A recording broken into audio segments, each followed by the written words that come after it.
Buenas tardes. Muchas gracias. Hoy estoy acá para decirles que Occidente está en peligro.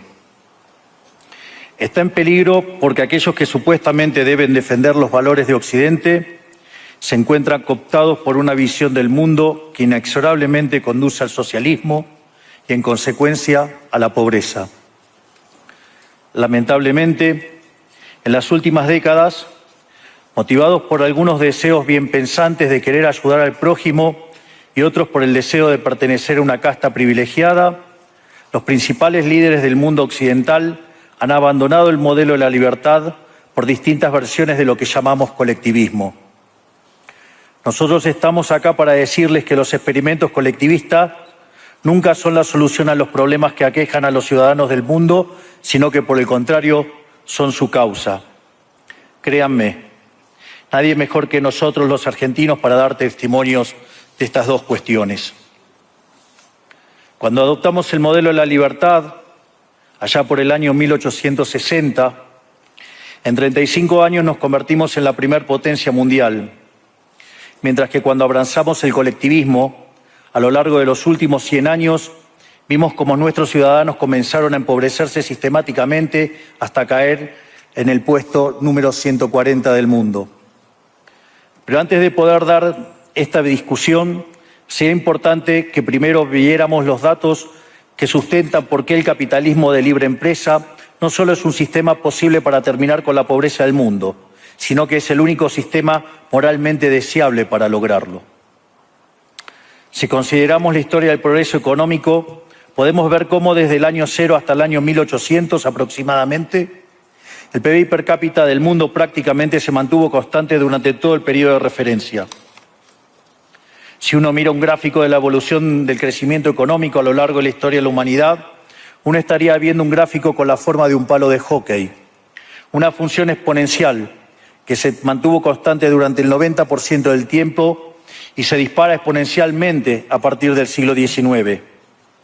La única excepción a esta historia de estancamiento se dio a finales del siglo XV con el descubrimiento de América. Pero salvando esta excepción, a lo largo de todo el periodo entre el año 0 y el año 1800, el PBI per cápita a nivel global se mantuvo estancado. Ahora bien, no solo que el capitalismo generó una explosión de riqueza desde el momento que se adoptó como sistema económico, sino que, si uno analiza los datos, lo que se observa es que el crecimiento se viene acelerando a lo largo de todo el periodo. Durante todo el periodo comprendido entre el año 0 y el 1800, la tasa de crecimiento del PBI per cápita se mantuvo estable en torno al 0,02% anual, es decir, prácticamente sin crecimiento. A partir del siglo XIX, con la Revolución Industrial, la tasa de crecimiento pasa al 0,66%. A ese ritmo, para duplicar el PBI per cápita, se necesitarían crecer durante 107 años. Ahora bien, si observamos el periodo entre 1900 y 1950, la tasa de crecimiento se acelera al 1,66% anual.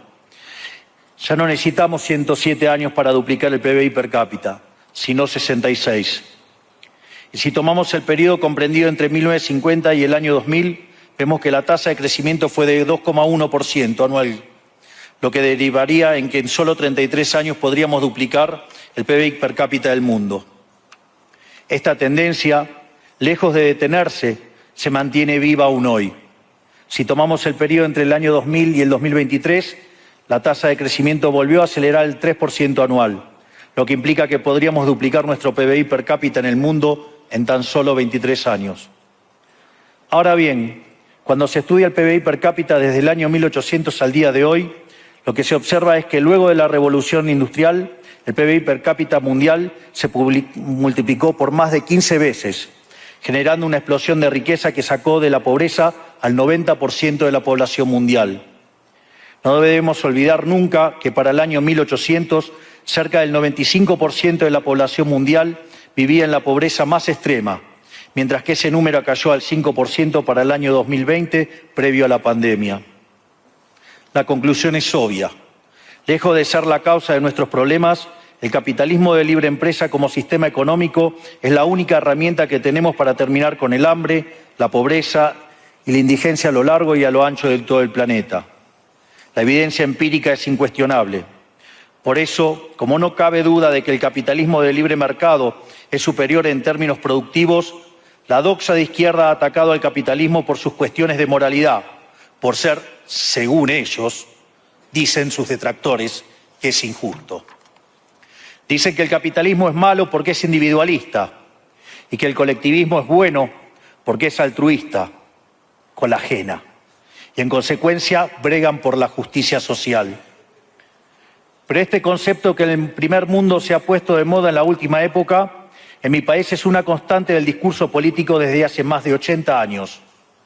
El problema es que la justicia social no es justa, sino que tampoco aporta al bienestar general.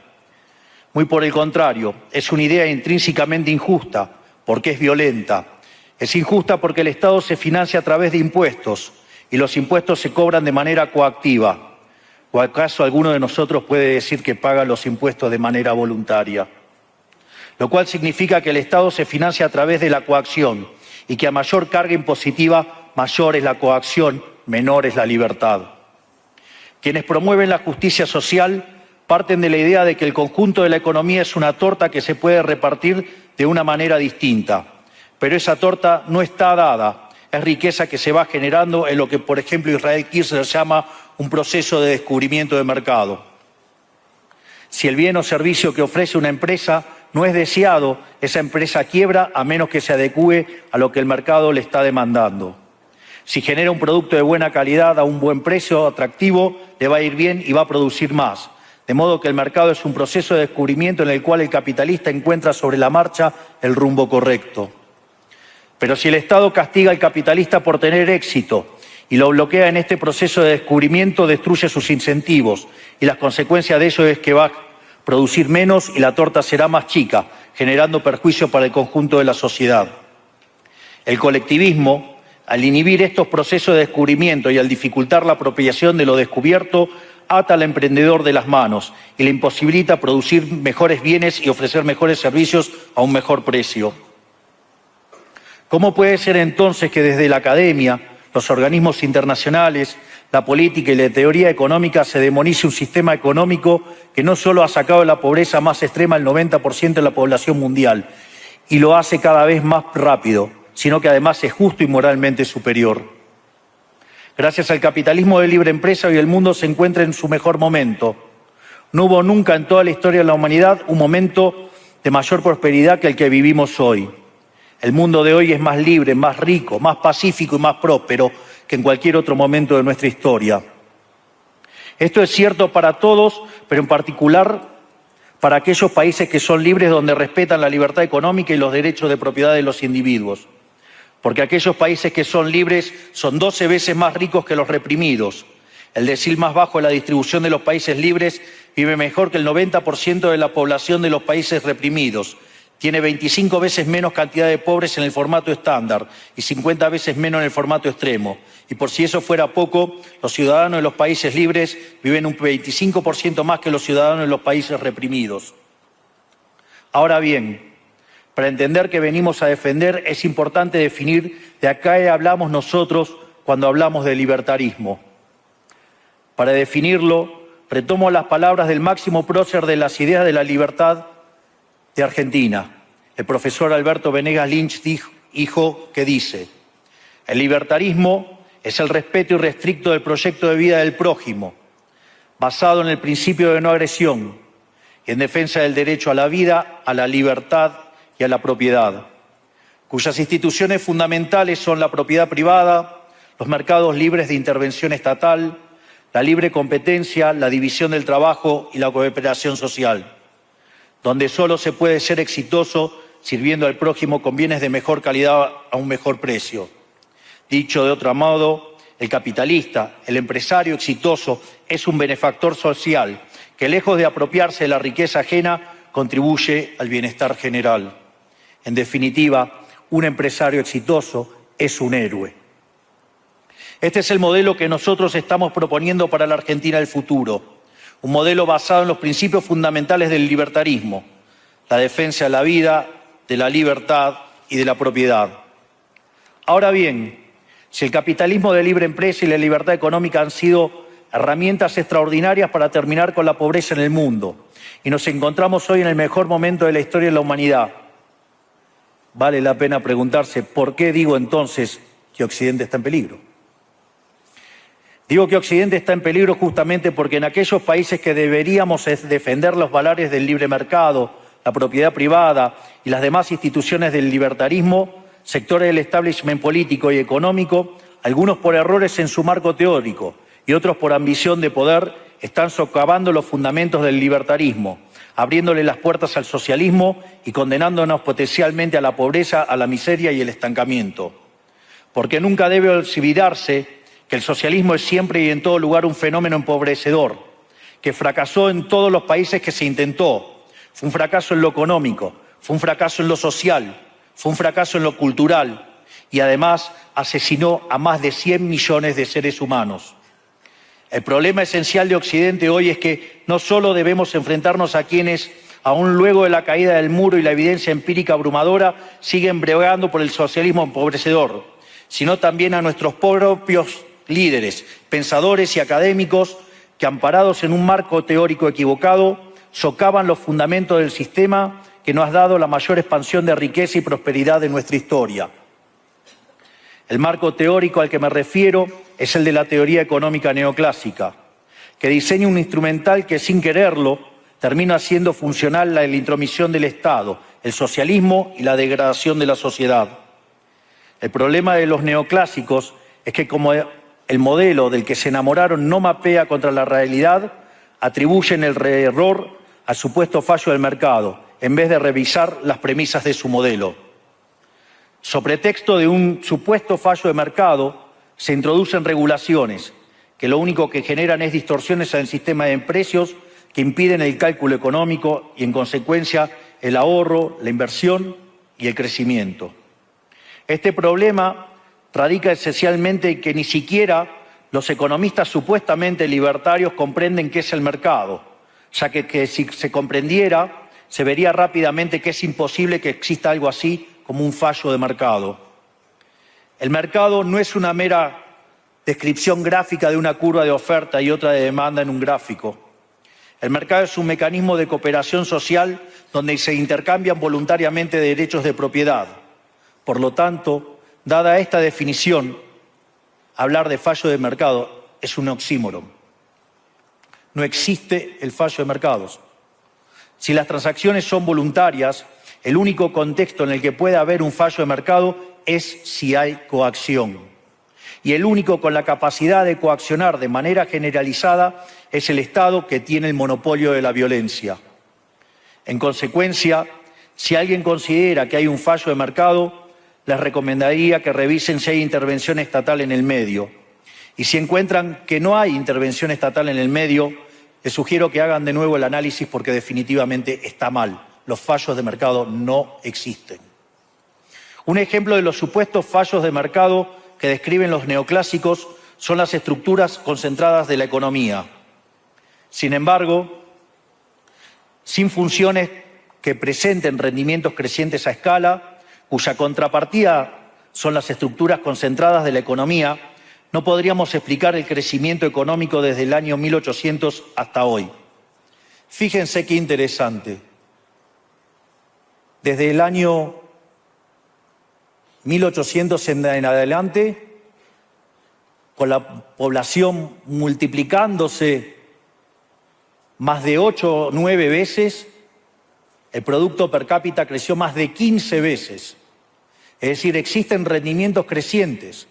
Eso llevó la pobreza extrema del 95% al 5%. Sin embargo, esas presencias de rendimientos crecientes implican estructuras concentradas, lo que se llamaría, por ejemplo, un monopolio.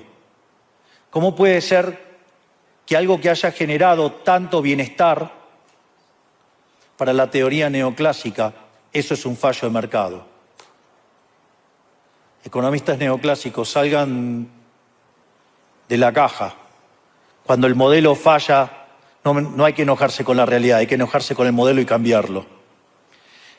El dilema que enfrenta el modelo neoclásico es que dicen querer perfeccionar el funcionamiento del mercado atacando lo que ellos consideran fallos, pero al hacerlo no solo abren las puertas del socialismo, sino que atentan contra el crecimiento económico. Ejemplo, regular monopolios, destruirle las ganancias y destrozar los rendimientos crecientes, automáticamente destruiría el crecimiento económico. Dicho de otro modo, cada vez que ustedes quieran hacer una corrección de un supuesto fallo de mercado, inexorablemente, por desconocer lo que es el mercado o por haberse enamorado de un modelo fallido, están abriendo las puertas al socialismo y están condenando a la gente a la pobreza. Sin embargo, frente a la demostración teórica de que la intervención del Estado es perjudicial, la evidencia empírica de que fracasó porque no podía ser de otra manera, la solución que propondrán los colectivistas no es mayor libertad, sino es que es mayor regulación, generando una espiral descendente de regulaciones hasta que todos seamos más pobres y a la vida de todos nosotros dependa de un burócrata sentado en una oficina de lujo. Dado el estrepitoso fracaso de los modelos colectivistas y los innegables avances del mundo libre, los socialistas se vieron forzados a cambiar su agenda. Dejaron atrás la lucha de clases basada en el sistema económico para reemplazarla por otros supuestos conflictos sociales igual de nocivos para la vida en comunidad y para el crecimiento económico. La primera de estas nuevas batallas fue la pelea ridícula y antinatural entre el hombre y la mujer. El libertarismo ya establece la igualdad entre los sexos. La piedra fundacional de nuestro credo dice que todos los hombres somos creados iguales, que todos tenemos los mismos derechos inalienables otorgados por el Creador, entre los que se encuentran la vida, la libertad y la propiedad. En lo único que devino esta agenda del feminismo radical es en mayor intervención del Estado para entorpecer el proceso económico, darle trabajo a burócratas que no le aportaron nada a la sociedad, sea en formato de ministerios de la mujer o organismos internacionales dedicados a promover esta agenda. Otro de los conflictos que los socialistas plantean es del hombre contra la naturaleza. Sostienen que los seres humanos dañamos el planeta y que debe ser protegido a toda costa, incluso llegando a abogar por mecanismos de control poblacional o en la agenda sangrienta del aborto. Lamentablemente, estas ideas nocivas han pregnado fuertemente en nuestra sociedad. Los neomarxistas han sabido cooptar el sentido común de Occidente. Lograron esto gracias a la apropiación de los medios de comunicación, de la cultura, de las universidades y sí, también de los organismos internacionales. Este último caso es el más grave, tal vez, porque se trata de instituciones que tienen enorme influencia en las decisiones políticas y económicas de los países que integran esos organismos multilaterales. Por suerte, somos cada vez más los que nos atrevemos a levantar la voz, porque vemos que si no combatimos frontalmente estas ideas, el único destino posible es que cada vez vamos a tener más Estado, más regulación, más socialismo, más pobreza, menos libertad y, en consecuencia, peor nivel de vida. Occidente, lamentablemente, ya comenzó a transitar este camino. Sé que a muchos les puede sonar ridículo plantear que Occidente se ha volcado al socialismo, pero solo es ridículo en la medida que uno se restringe a la definición económica tradicional del socialismo, que establece que es un sistema económico donde el Estado es el dueño de los medios de producción. Esta definición debería ser, desde mi punto de vista, actualizada a las circunstancias presentes. Hoy los Estados no necesitan controlar directamente los medios de producción para controlar cada aspecto de la vida de los individuos. Con herramientas como la emisión monetaria, el endeudamiento, los subsidios, el control de la tasa de interés, los controles de precios y las regulaciones para corregir los supuestos fallos de mercado, pueden controlar los destinos de millones de seres humanos. Así es como llegamos al punto en el que, con distintos nombres o formas, buenas partes de las ofertas políticas generalmente aceptadas en la mayoría de los países de Occidente son variantes colectivistas. Ya sea que se declamen abiertamente comunistas, fascistas, nazis, socialistas, socialdemócratas, nacionalsocialistas, demócratas cristianos, keynesianos, neokeynesianos, progresistas, populistas, nacionalistas o globalistas.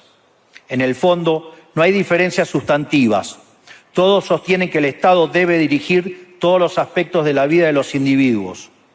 Todas definen un modelo contrario al que llevó a la humanidad al progreso más espectacular de su historia. Nosotros venimos hoy aquí a invitar a los demás países de Occidente a que retomemos el camino de la prosperidad. La libertad económica, el gobierno limitado y el respeto irrestricto de la propiedad privada son elementos esenciales para el crecimiento económico. Este fenómeno de empobrecimiento que produce el colectivismo no es una fantasía, ni tampoco fatalismo. Es una realidad que los argentinos conocemos muy bien desde hace por lo menos 100 años. Porque ya lo vivimos, ya pasamos por esto, porque como dije antes, desde que decidimos abandonar el modelo de la libertad que nos había hecho ricos, estamos atrapados en una espiral descendente donde cada día somos más pobres.